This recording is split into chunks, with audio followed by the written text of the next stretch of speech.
Robert F. Kennedy, 13 Days, a Memoir of the Cuban Missile Crisis.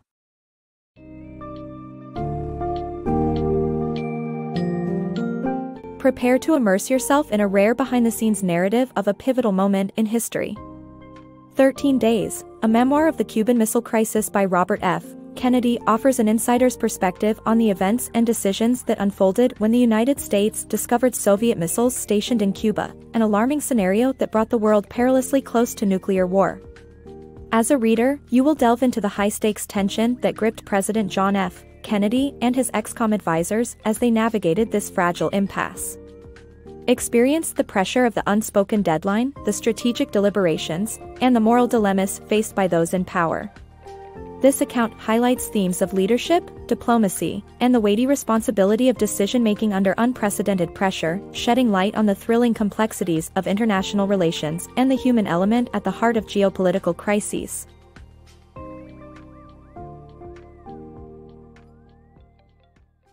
Missiles and mines at war.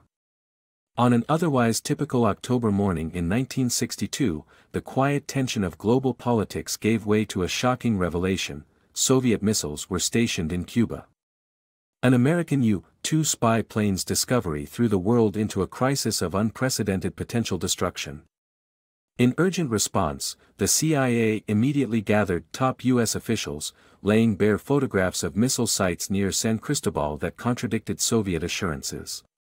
For a month, the Soviets had vehemently denied any nuclear ambitions in Cuba, both in official declarations and personal assurances from leaders such as Khrushchev and Ambassador Anatoly Dobrynin.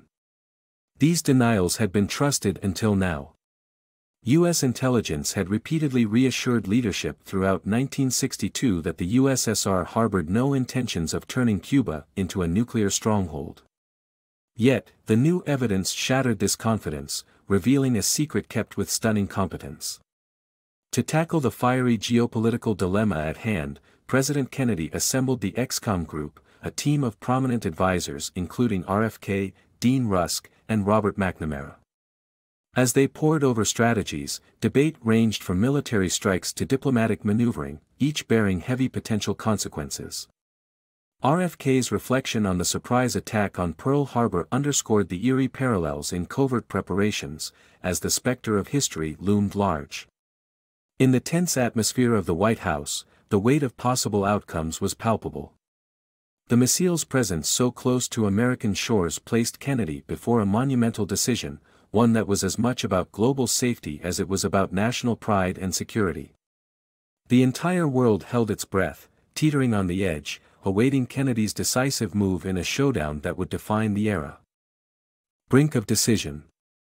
In the thick of the Cuban Missile Crisis, President Kennedy was confronted with the daunting reality of Soviet nuclear missiles stationed in Cuba. He understood that this was a moment requiring decisive action.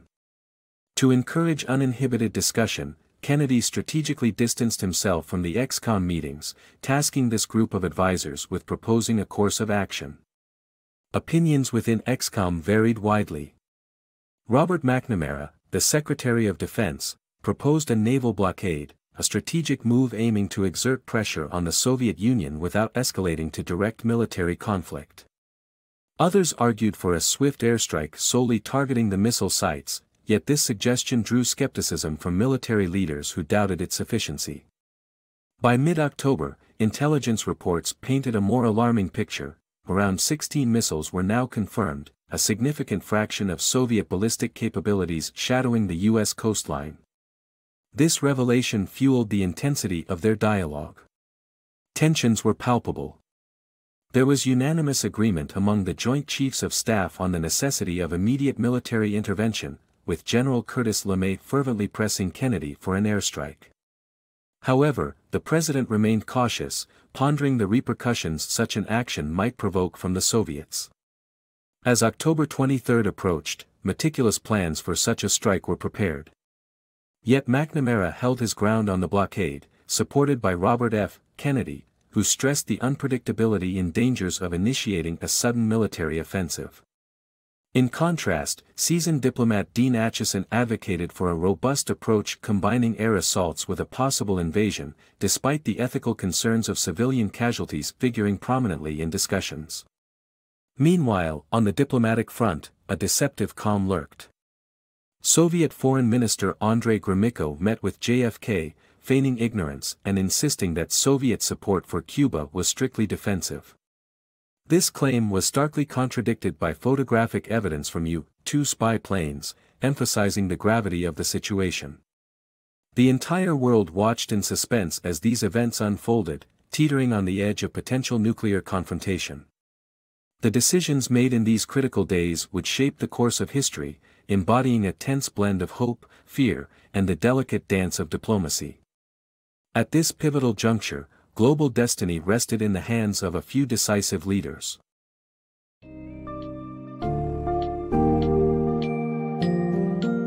In reflecting on this gripping recount of the Cuban Missile Crisis, 13 Days encapsulates the harmonization of principled leadership and strategic negotiation at its most critical juncture. The memoir leaves us with profound insights into the gravity of decision-making in the face of existential threats. President Kennedy's measured approach to the crisis, facilitated by varied perspectives within his advisory circle, exemplifies the necessity of calculated restraint over impetuous action, which played a crucial role in averting catastrophe. Readers gain a newfound appreciation for the intricate dance of diplomacy and military prudence that defined this tense period. Furthermore, the narrative reinforces the enduring significance of transparent communication and the delicate balance of power.